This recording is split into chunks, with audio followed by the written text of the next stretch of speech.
नमस्कार मित्रांनो, 10वीचा निकाल जाहीर झालेला आहे। तर 10वीचा निकाल कसा ऑनलाईन बघायचा याविषयीची संपूर्ण माहिती मी आपल्याला देणार आहे। त्या अगोदर चॅनलवर नवीन असाल तर अशाच प्रकारच्या नवनवीन अपडेटचे नोटिफिकेशन मिळवण्यासाठी चॅनलला निःशुल्क सबस्क्राइब करा।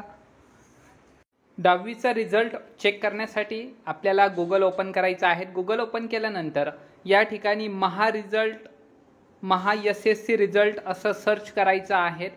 महा SSC रिझल्ट सर्च केल्यानंतर इथं वेबसाईट आपल्याला दिसणार आहेत। तर या ठिकाणी आपण बघू शकता महाराष्ट्र एक्झामिनेशन रिझल्ट यावरती क्लिक करायचं आहे। यावरती क्लिक केल्यानंतर या ठिकाणी लेटेस्ट अनाउन्समेंट आलेली आहेत।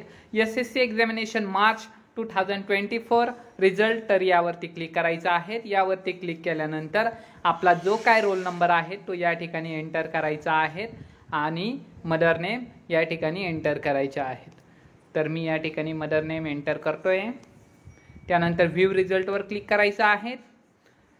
हे केल्यानंतर आपण या ठिकाणी बघू शकता अशा प्रकारे रिझल्ट आपल्याला दिसत आहेत। तर अशा प्रकारे आपण रिझल्टची प्रिंट पण या ठिकाणावरून काढून घेऊ शकतो। तर मित्रांनो, व्हिडिओ आवडला असेल तर व्हिडिओला लाईक करा, चॅनलला सबस्क्राइब करा। पुन्हा भेटूया नेक्स्ट व्हिडिओमध्ये। जय हिंद, वंदे मातरम।